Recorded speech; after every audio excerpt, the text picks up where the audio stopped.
جھوٹی قسم اٹھانا گناہ کبیرہ ہے بہت زیادہ، اس لیے اللہ نے کہا کہ جو عام طور پر ایک جھوٹی قسم بھی اٹھاتا ہے تو وہ پھر ایک نہیں، وہ بلکہ بار بار اٹھاتا ہے، کیونکہ ایک قسم بھی اس لیے اٹھائی تھی کہ اللہ کا خوف نہیں تھا۔ جب خوف نہیں ہے تو پھر ایک کیوں، پھر تو مسلسل۔ جیسے جو چوری کرتا ہے نا، جو 5 روپے چوری کرتا ہے 5 کروڑ بھی وہی کرتا ہے۔ یہ نہیں ہوتا کہ جو 5 روپے چوری کرتا وہ 5 کروڑ نہ کرتا ہو۔ وہ 5 روپے اس لیے کیے اس لیے کہ 5 کروڑ تک اس کی رسائی نہیں تھی۔ اگر 5 کروڑ تک رسائی ہوتی تو وہ 5 کروڑ چوری کرتا۔ ہمارے بہت سے سیاستدان ہیں، کیا انہوں نے 5 روپے چوری کیے ہے بھائی؟ 5 ارب کیے نا، 5 کروڑ 5 ارب 20 ارب 10 ارب، ان کے لیے کھیل ہے، یہ بچوں کا کھیل ہے۔ تو اس لیے اللہ نے فرمایا جو بہت زیادہ جھوٹی قسمیں اٹھاتے ہیں، کیونکہ جو قسمیں اٹھاتے ہیں وہ پھر بہت زیادہ ہی اٹھاتے ہیں، تو علامت جو ہے نا، علامت ایسی ہونی چاہیے جو بالکل واضح ہو۔ یہ قرآن کی بلاغت ہے کہ ہمیں ایسی علامتیں بیان کرتا ہے کہ جن کو فالو کرنا ہے ان کو بھی پہلی نظر میں پتہ چل جائے، جن کو نہیں کرنا وہ بھی پہلی نظر میں پہچانے جائیں، تاکہ دین پہ چلنا آسان ہو جائے۔ آپ کسی کی علامت بیان کرو کہ بیٹا تم فلاں جگہ جاؤ فلاں جگہ جاؤ، تو اس علامت کا ایک بندہ ملے گا، اسے یہ پیسے پکڑا کے آ جانا، بڑی بھاری رقم ہے، کہیں دائیں بائیں الٹے سیدھے آدمی کو نہیں پکڑا دینا۔ اب علامتیں آپ نے اتنی پیچیدہ بتائیں کہ وہ بچہ ٹینشن میں آ گیا، ابو نے 1 کروڑ روپے دیے ہیں، پتہ نہیں اس بندے کو دیے ہیں کہ نہیں دیے۔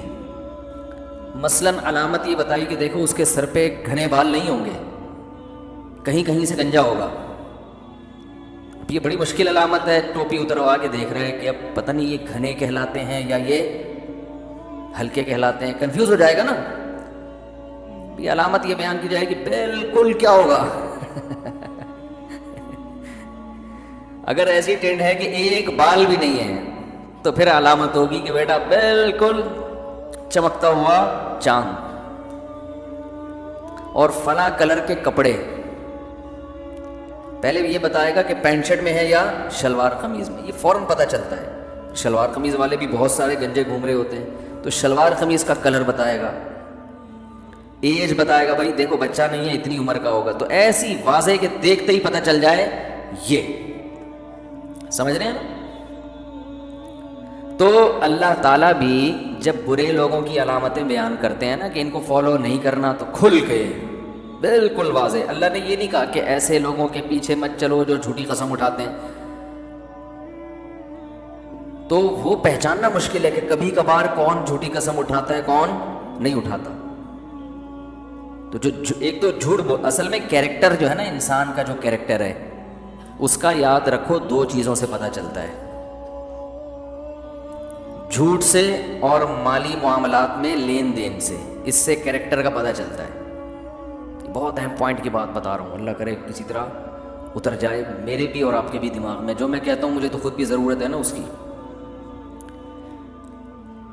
دیندار لوگوں میں اس چیز کو زیادہ فوکس نہیں کیا جا رہا، ان 2 چیزوں کو، ان کی میں دلیل بھی قرآن سے دوں گا، قرآن و حدیث سے، کہ اللہ کی نظر میں کیریکٹر جو ہے نا اس کا پتہ پہلے 2 چیزوں سے چلتا ہے، باقی چیزیں بعد میں۔ پھر آپ اس قابل ہوتے ہیں کہ لوگ آپ کو فالو کریں، اپنی عبادت دکھا کے لوگوں کو آپ فالو نہیں کروا سکتے، نہ وہ بات کی چیز ہے۔ عبادت تو غیر مسلم بھی بہت زیادہ کرتے ہیں۔ 2 چیزیں ہیں، ایک مالی لین دین میں کھڑا ہو، دوسرا جھوٹ نہ بولتا ہو، سمجھ رہے؟ مالی لین دین میں کھڑا، دوسرا جھوٹ نہ بولتا ہوں، یہ 2 چیزیں قرآن سے بھی ثابت، حدیث سے بھی ثابت۔ حدیث میں عملی حدیث اور قولی حدیث، جس کو فعلی حدیث، حدیث کی 2 قسمیں ہیں نا، ایک تو یہ نبی نے کچھ کہا وہ حدیث بن گیا، ایک یہ کہ نبی نے کچھ کیا تو وہ بھی کیا بن گیا، حدیث۔ رسول اللہ صلی اللہ علیہ وسلم نے جب یہ دعویٰ کیا کہ میں اللہ کا سچا نبی ہوں، تو قوم کے سامنے اپنے آپ کو پیش کیا، مشہور واقعہ ہے نا، پہلی دفعہ جمع کیا لوگوں کو، اور فرمایا کہ لوگوں میں اگر تم سے کہوں کہ اس پہاڑ کے پیچھے ایک لشکر آ رہا ہے حملہ کرنے کے لیے تو مان لو گے؟ ضرور۔ کیوں مان لو گے بھائی؟ تو کیا یہ دلیل تھی کہ اس لیے مانو گے کہ میں غار حرا میں نے کئی سال عبادت کی ہے، تم نے مجھے دیکھا ہے؟ یہ دلیل دی؟ غار حرا میں کئی سال میں نے عبادت کی ہے اور میں ایک شریف آدمی ہوں، ہے بھائی؟ غار حرا میں عبادت کرتا رہا ہوں؟ نہ نہ نہ نہ، عبادت کا حوالہ نہ نماز کا، حالانکہ آپ نماز تو پہلے بھی پڑھتے تھے، جو بھی اللہ نے طریقہ سکھایا ہوگا آپ کو، بہت کثرت سے غار حرا میں جا کے عبادت کیا کرتے تھے۔ دنیا پرستی آپ میں پہلے بھی نہیں تھی، تبھی تو 25 سال کی عمر میں 40 سال کی بیوہ سے شادی کی آپ نے۔ اگر دنیا پرستی ہوتی تو پہلی شادی 15 سال کی عمر میں کرتے، کنواری سے کرتے، اور اس وقت دھڑا دھڑ شادیاں کرتے۔ عرب میں تو 12-15 شادیاں بھی جائز تھی، تو کئی بیویاں بھی رکھتے، کم عمر لڑکی سے بھی کرتے اور جلدی بھی کر لیتے۔ لیکن اس وقت آپ نے کیا کیا؟ ایک تو 15 میں نہیں کی، 25 میں کی، لیٹ نکاح کیا ہے۔ کیا بھی کس سے؟ اپنے سے 15 سال بڑی عمر کی خاتون سے، اور وہ بھی کنواری نہیں بلکہ 2 دفعہ بیوہ ہو چکی ہیں۔ تو اس سے بھی بڑی کوئی دلیل ہوگی کہ آپ میں خواہش نفسانیہ، شہوت پرستی بالکل بھی نہیں تھی، اس سے بڑی کوئی دلیل ہو سکتی ہے؟ ہاں، بعد میں آپ نے جلدی نکاح کی ترغیب بھی دی، حکم دیا کہ جلدی نکاح کرو۔ امت کو کیا ترغیب دی؟ جلدی نکاح کرو، اور نکاح بھی زیادہ کیے۔ سمجھ رہے ہیں؟ وجہ اس کی یہ ہے، اس میں لوگ بہت زیادہ کنفیوز ہوتے ہیں کہ یار اگر جلدی نکاح سنت ہے تو نبی نے کیوں نہیں کیا؟ 25 سال میں کیوں کیا؟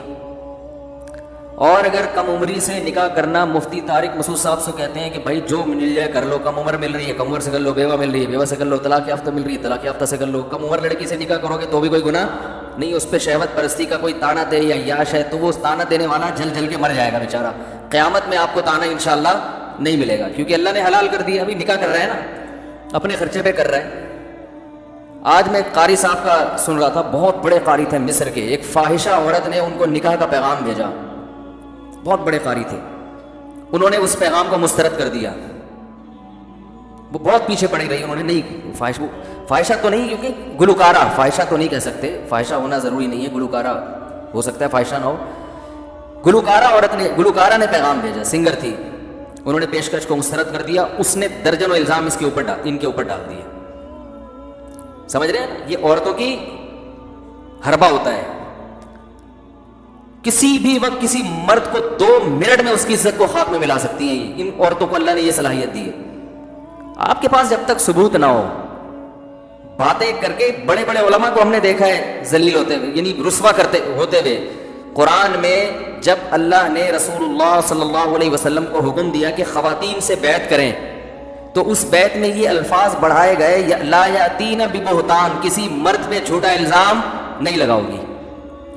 اب عجیب بات ہے، مردوں سے جب آپ بیعت ہوتے تھے تو یہ بیعت میں یہ الفاظ نہیں کہلوائے جاتے تھے کہ کسی عورت پہ جھوٹا الزام نہیں لگاؤ گے، مرد نہیں لگاتے عام طور پہ۔ مردوں سے جب آپ نے بیعت ہوئے ہیں تو یہ کہ نماز کی پابندی اور ہر اچھی بری چیز میں اطاعت، بری سے مراد جو چیز نفس کو پسند نہ ہو۔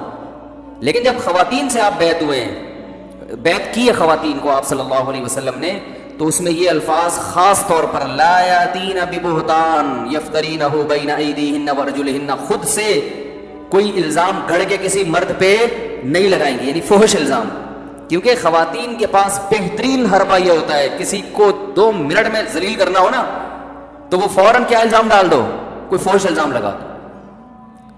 اور ہمارے ہاں ہاتھوں ہاتھ ایسے الزام کو کیش کیا جاتا ہے، تباہ کے لوگ لکھتے ہیں تو کچھ چکر تو ہے۔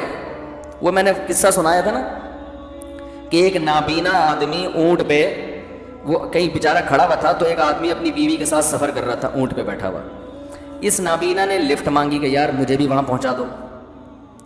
اس کو ترس آیا، یہ نابینا بیچارہ کیسے جائے گا؟ اس آدمی نے اپنے آگے اس نابینا کو بٹھا لیا، خود پیچھے اور بیگم پیچھے۔ اب یہ تینوں جا رہے ہیں، ایک شہر میں پہنچے سفر کرتے کرتے جہاں لوگ ان کو نہیں جانتے، تو نابینا نے شور مچانا شروع کر دیا، لوگوں اس آدمی نے میری بیوی پہ قبضہ کر کے اسے پیچھے بٹھا لیا ہے اور مجھے آگے بٹھا لیا، تو میں تو نابینا ہوں، لڑ نہیں سکتا، میرے نابینا ہونے کا یہ کمبخت ناجائز فائدہ اٹھا رہا ہے۔ اور وہ بھائی لوگ تو ایک دم حرکت میں آ گئے، وہ یہ کیا کر رہا ہے تو؟ اس نے کہا اللہ کی قسم میری بیوی ہے، اس سے پوچھ لو۔ اس زمانے میں کوئی نادرہ کے کوئی سرٹیفکیٹ تو ہوتے نہیں تھے، تو اس نے بیوی سے پوچھا، تو بیوی نے کہا کہ میں واقعی اس کی بیوی ہوں۔ تو نابینا کہتا ہے کہ اصل میں چونکہ اندھا ہوں نا، تو ان دونوں نے یہی پلان بنایا کہ اس اندھے سے جان چھڑاؤ، میں بینا ہوں، تم میری بیوی بن جاؤ اور اس اندھے سے جان چھوڑو۔ دونوں نے آپس میں مکا کیا ہے، دونوں ملے ہوئے ہیں، صحیح ہے نا؟ اب پبلک میں ایک جھگڑا کھڑا ہو گیا، کوئی کہہ رہا ہے یہ صحیح کہہ رہا ہے، کوئی کہہ رہا ہے یہ جھوٹ کہہ رہا ہے، کوئی کہہ رہا ہے یہ تو نابینا جو ہے نا کہہ رہا ہے بیوی ملے نہ ملے چکر میں تو ڈال دیا، عورت ملے نہ ملے چکر میں تو ڈال دیا۔ تو یاد رکھو یہ جو الزامات لگتے ہیں نا، الزامات لگانے والوں کا مقصد یہ ہوتا ہے کہ الزام ثابت ہو یا نہ ہو، چکر میں لوگوں کو ڈال دیا۔ تو یہ جو رسول اللہ صلی اللہ علیہ وسلم نے دیر سے نکاح کیا اور بیوہ سے کی، تو اس پر ایک اشکال ہوتا ہے میرے فلسفے پر، وہ میں کر کے پھر آگے چلتا ہوں۔ وہ اشکال یہی ہوتا ہے کہ ہم تو یہ کہتے ہیں بھائی طلاق یافتہ سے بھی کرو، بیوہ سے بھی کرو، کنواری سے بھی کر سکتے ہو، کوئی اس میں وہ نہیں ہے، 15 سال کی سے کر لو، 16 سال کی سے کر لو، کوئی راضی ہے، اس کے ابا بھی راضی، اماں بھی راضی، تو کسی پڑوسی کے پیٹ میں گڑ کیوں ہو رہا ہے؟ ٹھیک ہے نا؟ یہ کہ وہ بیچاری اتنی کم عمر ہے، اس سے شادی کر کے ظلم کر رہے ہیں، تو یہ ظلم کر کے وہ تو کر رہے ہیں، جس پہ کر رہے ہیں اس کو تو ظلم محسوس نہیں ہو رہا، نہ اس کے ابا کو ہو رہا ہے، نہ اماں کو ہو رہا ہے، پڑوسیوں کو پتہ نہیں کیوں تکلیف ہو رہی ہے۔ بھائی جس پہ ہو رہا ہے ظلم وہ چیخے نا، ٹھیک ہے، وہ نہ کرے، اس کو شریعت نے تھوڑی کہا کہ کرو۔ اگر وہ لڑکی بھی راضی ہے، اس کے ابا بھی راضی ہیں، اس کی اماں بھی راضی ہیں، خرچہ بھی آدمی کر رہا ہے، حقوق بھی پورے ادا کر رہا ہے، تو پھر اگر کوئی ایک شہوت پرستی کا تانا دیتا ہے تو اس کا مطلب وہ اللہ کو معاذ اللہ الزام کس پہ لگا رہا ہے؟ اللہ پہ، کہ اللہ نے مسلمان کو نکاح کی اجازت دے کے معاذ اللہ شہوت پرستی کا دروازہ کھول دیا ہے، یہ تو اللہ نے اجازت دی ہے۔ تو جب اللہ نے اجازت دی ہے تو نبی نے اس اجازت پہ عمل کیوں نہیں کیا؟ اصل بات یہ بتانا چاہتا تھا، نبی نے کیوں 40 سال میں بیوہ عورت سے نکاح کیا؟ اور تو بات سمجھیں، دیکھو رسول اللہ صلی اللہ علیہ وسلم کی جو 40 سال سے پہلے کی زندگی ہے وہ نبوت سے پہلے کی ہے، اس میں آپ نے جتنے کام کیے نا وہ اپنے مزاج کے حساب سے کیے، بطور نبی کے نہیں کیے۔ تو مزاج آپ کا یہ تھا شروع سے ہی دنیا سے بے رغبتی۔ بعض لوگ بائی نیچر ایسے ہوتے ہیں نا کہ دنیا میں اور خواہشات میں زیادہ دلچسپی نہیں ہوتی۔ آپ گھر میں دیکھ رہے ہوتے ہیں، ایک بچہ ندیدہ ہوتا ہے، ہر چیز میں گھس رہا ہے، یہ بھی دے دو وہ بھی دے دو۔ ایک بچہ ایسا ہوتا ہے جو ماں باپ نے دے دیا ٹھیک ہے، نہیں دیا صبر شکر کرے گا۔ یہ بچپن سے کوالٹیز ہوتی ہیں۔ ہمارے شیخ حضرت مفتی رشید احمد صاحب رحمہ اللہ تعالیٰ کے بچپن کے واقعات جن لوگوں نے دیکھے ہیں نا، انہوں نے قلم بند کیے ہیں، فرمایا کہ یہ اپنے والد کے ساتھ کبھی بازار جایا کرتے تھے، کبھی زندگی میں ایسا نہیں ہو اپنے والد سے کہو یہ دلا دیں۔ سمجھ رہے ہیں؟ یعنی یہ نیچر ہی نہیں تھی کہ کچھ مانگا جائے، حالانکہ بچے تو مانگتے ہیں، نہیں جو دلا دیا ٹھیک ہے، نہیں تو نہیں۔ تو یہ گاڈ گفٹڈ کوالٹیز ہوتی ہے نا۔ تو ہمارے نبی کی نیچر فطرت ایسی تھی کہ دنیا کی لالچ بالکل بھی نہیں۔ تو نکاح ایک ضرورت ہے تو آپ نے اس کو بقدر ضرورت ہی رکھا کہ بھئی جب 40 سال کی بیوی ہوتی ہے تو کیا ضرورت ہے کسی کنواری سے یا دوسری شادی کرنے کی ضرورت کیا ہے؟ لیکن جب 40 سال کے بعد آپ کو نبوت ملی اور پھر ہجرت خاص طور پر جب آپ نے کی ہے نا، تو اسلام کے تفصیلی احکام نازل ہوئے۔ قرآن میں آتا ہے وَوَجَدَكَ ضَالًّا فَهَدَىٰ، اے نبی ہم نے آپ کو شریعت سے بے خبر پایا، باخبر کر دیا۔ یہ پہلے آپ شریعت سے بے خبر تھے، اسلام کی جو تفصیلی احکام ہیں ان کی خبر آپ کو نہیں تھی، آپ عرب کے کلچر کو فالو کر رہے تھے بہت سی چیزوں میں۔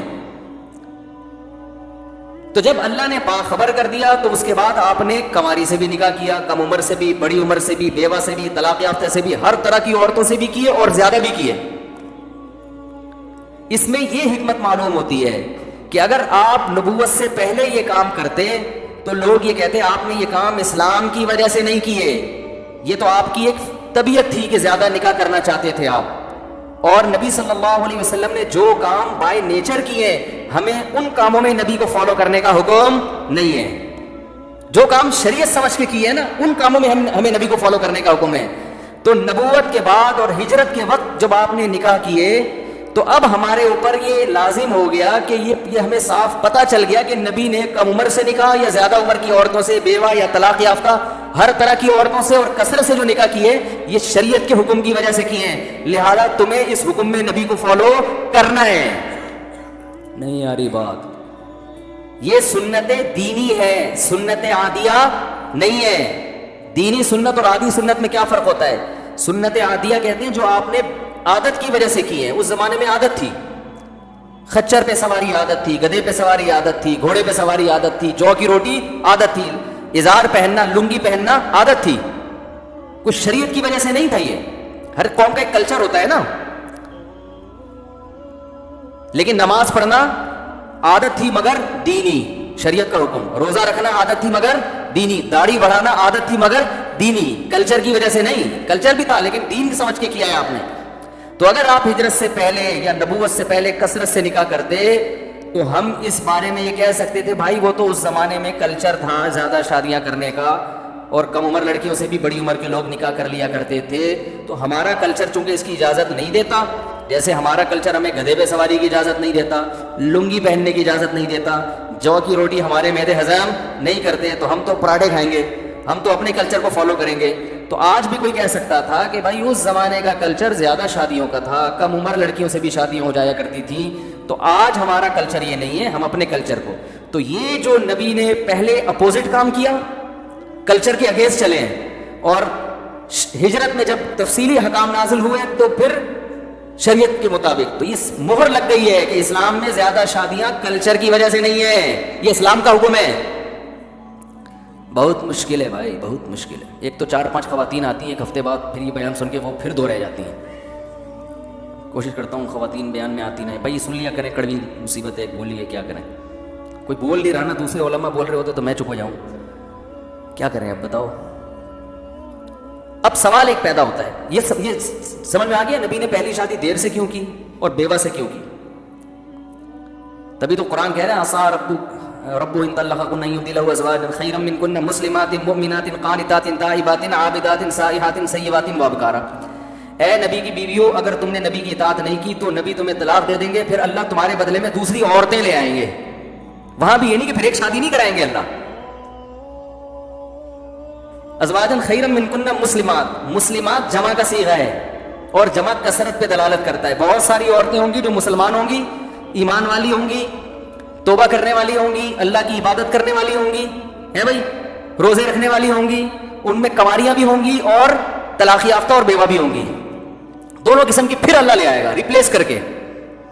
وہاں بھی یہ نہیں کہا اگر نبی نے تم کو چھوڑ دیا تم انہیں نافرمانی کی تو پھر اللہ تعالیٰ نبی کی شادی کرا دیں گے کسی ایک خاتون سے. نا نا نا نا.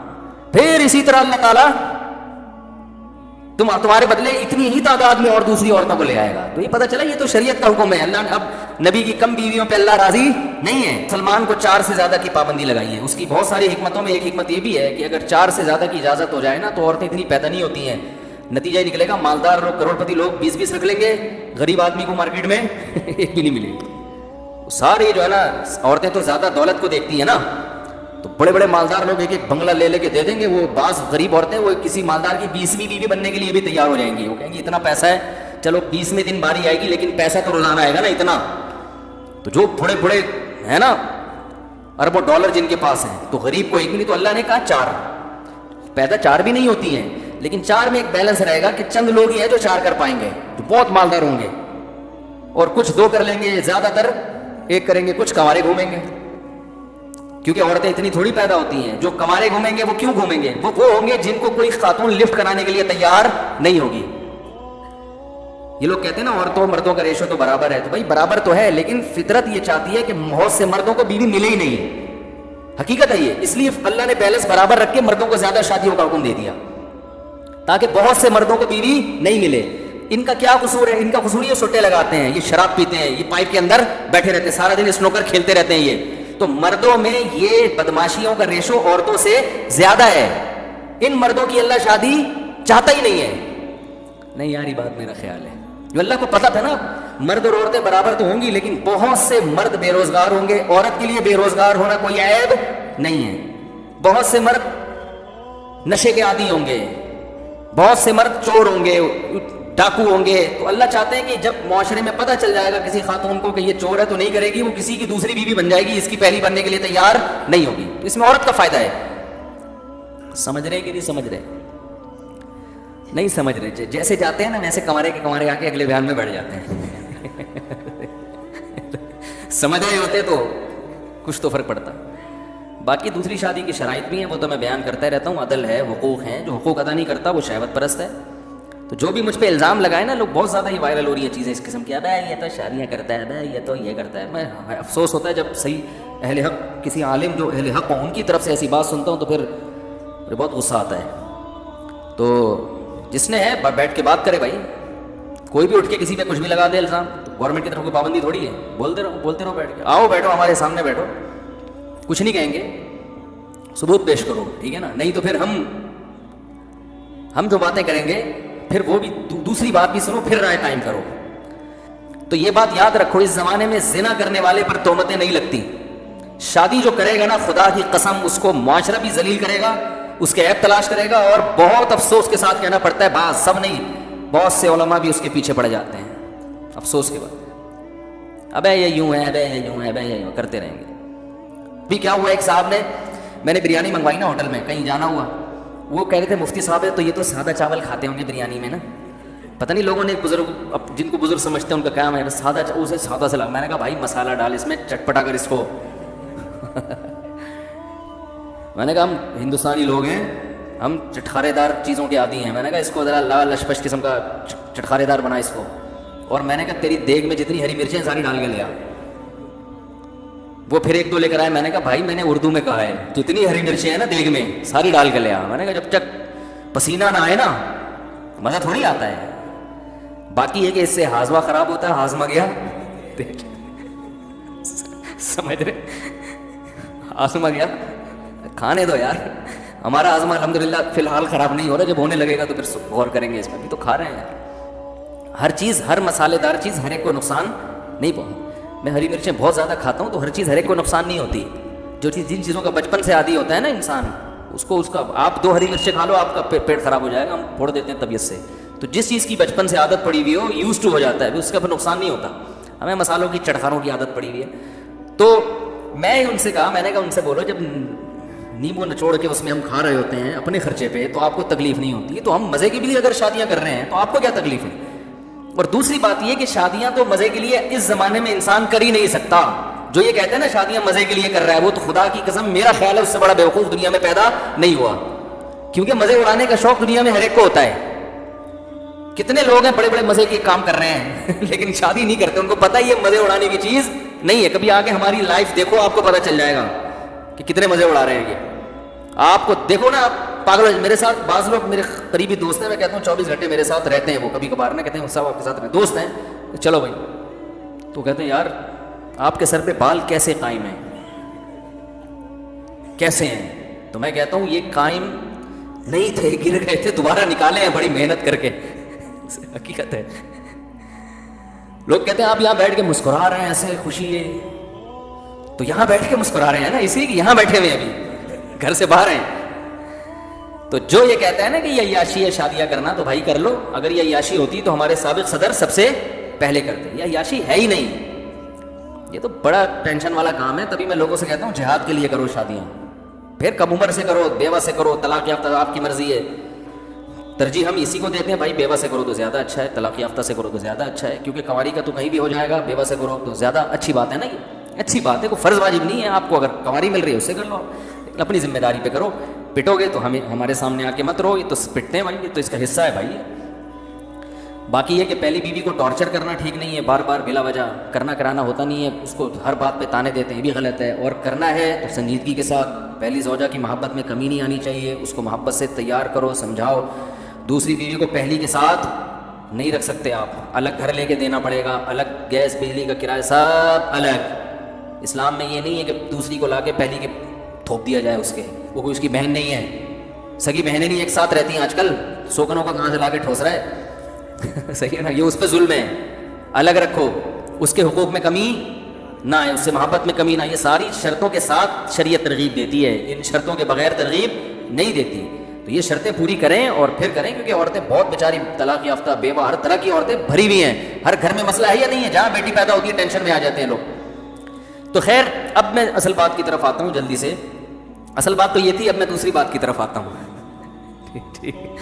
لیکن بیان کے لحاظ سے اب میں اصل بات کی طرف آتا ہوں کہ دیکھو رسول اللہ صلی اللہ علیہ وسلم نے جب مشرکین مکہ کو یہ کہا کہ آپ صلی اللہ علیہ وسلم نے فرمایا کہ اگر میں یہ کہوں کہ دیکھو اب آپ اعلان کرنے والے ہیں کہ میں نبی ہوں تو اپنے برحق ہونے کی دلیل پیش کریں گے نا. تو آپ نے یہ نہیں کہا کہ دیکھو میں دم کروں گا بیمار آدمی ٹھیک ہو جائے گا, میرے پاس ایسے تعویذ ہیں, میں یوں کروں گا میں مردوں کو زندہ کر دوں گا, میں چاند کے 2 ٹکڑے کر دوں گا. نہ یہ تو بات کی چیزیں ہیں, ابھی معجزے بھی چلیں گے بعد میں, اصل یہ نہیں ہے.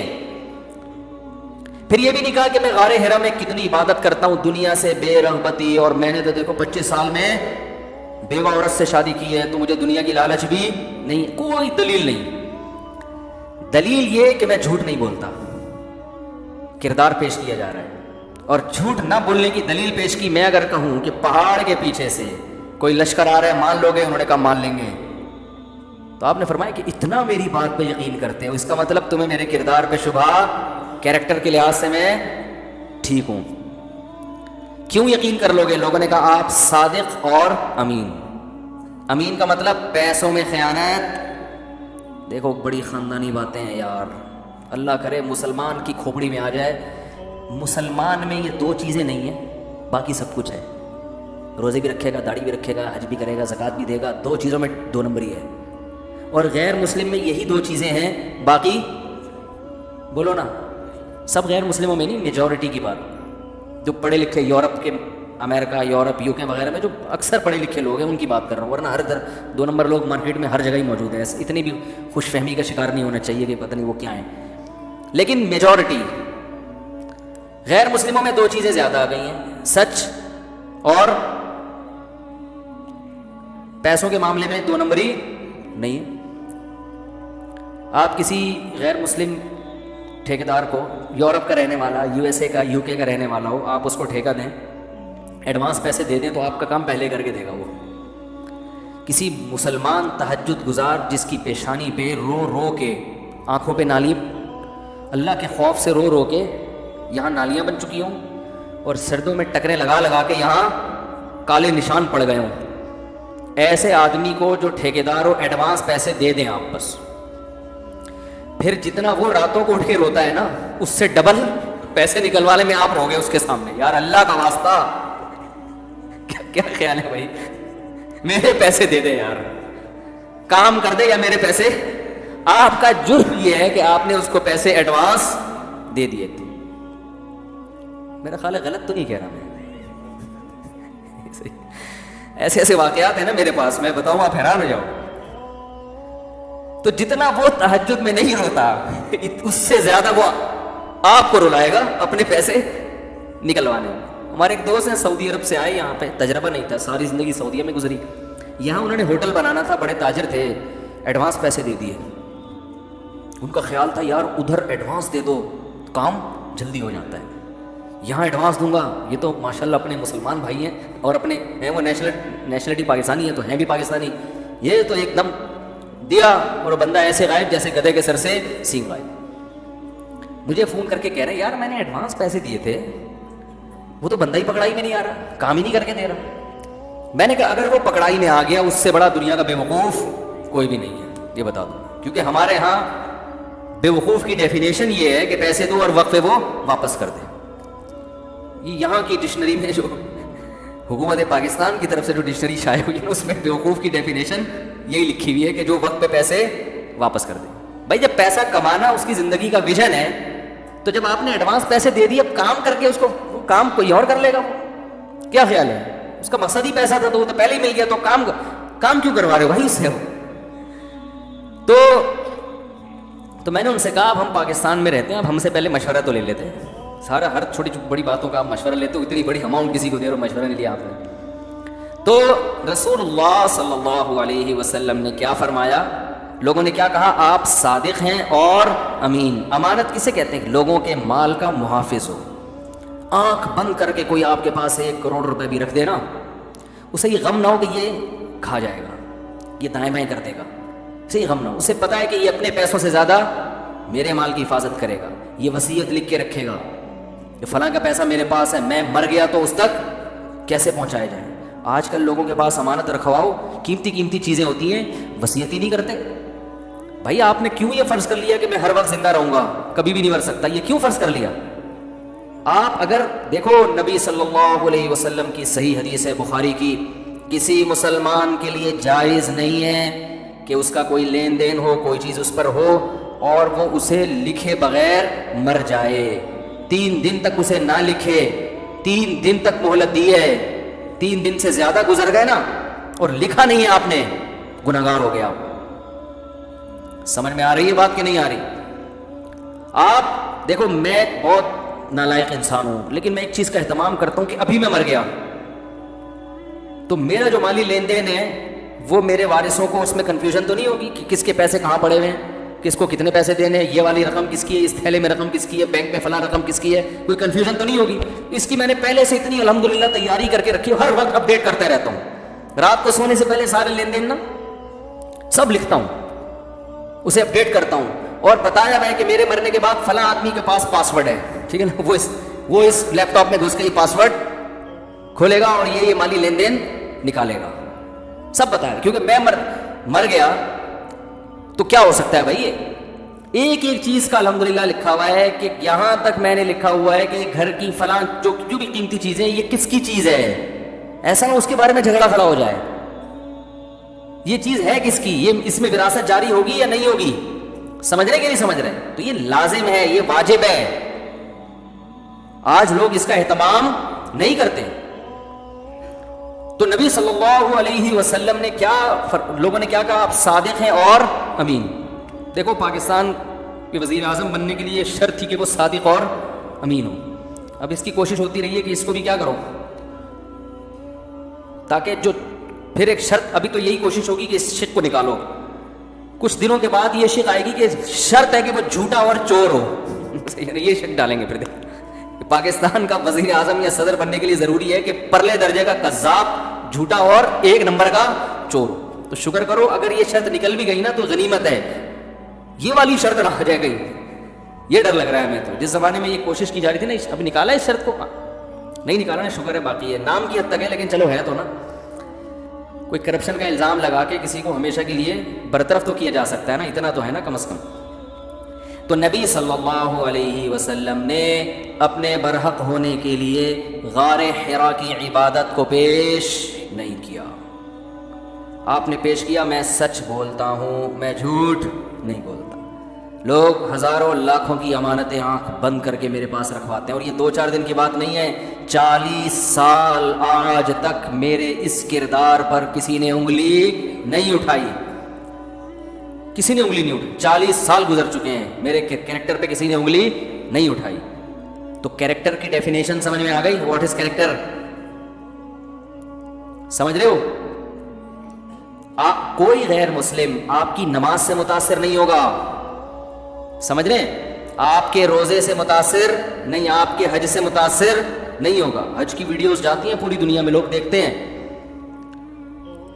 اگر کوئی غیر مسلم اسلام میں آئے گا نا, آپ کا کیریکٹر دیکھ کے آئے گا. کوئی شخص آپ کی وجہ سے, کوئی گنہگار مسلمان توبہ کرے گا تو آپ کے کیریکٹر کی وجہ سے. کوئی لبرل مسلمان جو دین سے دور تھا, وہ اگر دین کی طرف آئے گا تو آپ کے کیریکٹر کی وجہ سے.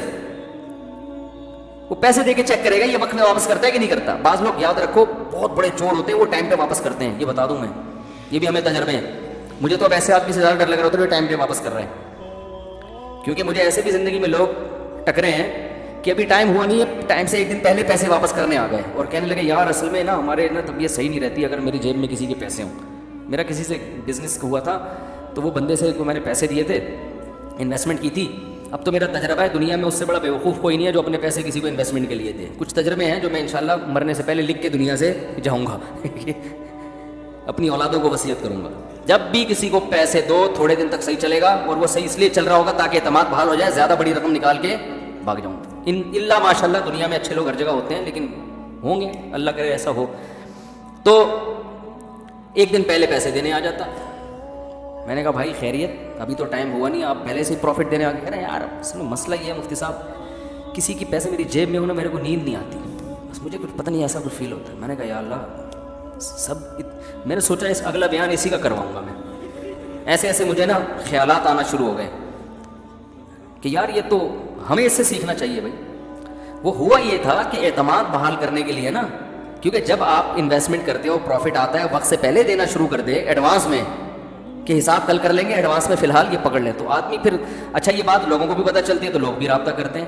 کوئی ہے ایماندار آدمی مفتی صاحب، ہاں جی ایک ہے، ہمیں تو ایک دن پہلے دے کے چلا جاتا ہے، سب میرے پیسے بھی اس کو دے دیں، فلانے کے بھی اس کو دے، سب پیسے لیں گے طبیعت سے. ماشاء اللہ کتنے سال ہو گئے، میرا خیال ہے 15 سال ہو گئے. ٹھیک ہے 15 سال ہو گئے، بندہ پتہ نہیں گیا کہاں ہو. اب تو 15 سال بعد نظر بھی آئے گا تو پہچاننے میں تھوڑی آئے گا، 15 سال میں تو آدمی کی شکل ہی چینج ہو چکی ہوتی ہے. شناختی کارڈ کے ٹھپے میرے پاس رکھے ہوئے ہیں.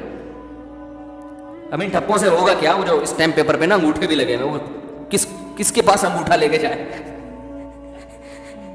وہ بزبان حال مجھے کہہ رہے ہیں، جب میں اسے ٹھپے لگواتا نا اسٹیمپ پیپر پہ کہ شریعت نے لکھنے کا حکم دیا ہے، تو مجھے بزبان حال کہتا ہوگا انہیں ٹھپوں سے پیسے نکلوانا.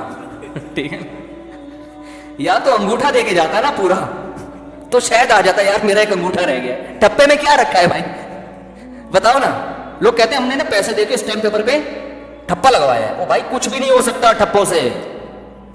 زیادہ سے زیادہ ایف آئی آر کٹوا سکتے ہو کہ بھائی یہ اسی کا ہے، تو ایف آئی آر سے کیا ہوگا، اس کے خلاف کیس ہوگا تو پکڑائی میں نہیں آئے گا. پکڑائی میں آ گیا تو عدالت میں جا کے کہہ دے گا نہیں ہے. عدالت گھر جا کے تھوڑی پوچھے گی کہ ہے کہ نہیں ہے. عدالت کہے گی نہیں ہے تو کہاں سے دو گے بھائی، چل نکل. وہ اور تحفظ دے دے گی عدالت اس کو.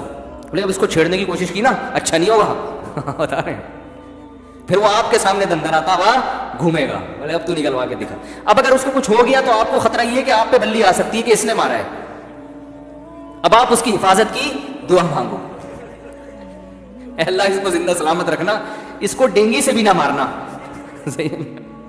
وہ ایک مجھے واقعہ یاد آتا ہے، زمانہ جاہلیت میں ایک شاعر تھا، تو اس نے اپنے سوتیلے بیٹے کی بہادری پر ایک پوری ایک شاعری کی ہے نا. وہ ہم شاعری زمانہ جاہلیت کی جو نبی صلی اللہ علیہ وسلم سے 40 سال پہلے کے شاعر گزرے ہیں نا، ان کی شاعری بھی ہم پڑھتے ہیں عربی ادب کو سمجھنے کے لیے. تو اس نے کسی خاتون سے شادی کی، بیوہ خاتون سے. اس کا ایک سوتیلا بیٹا بھی تھا.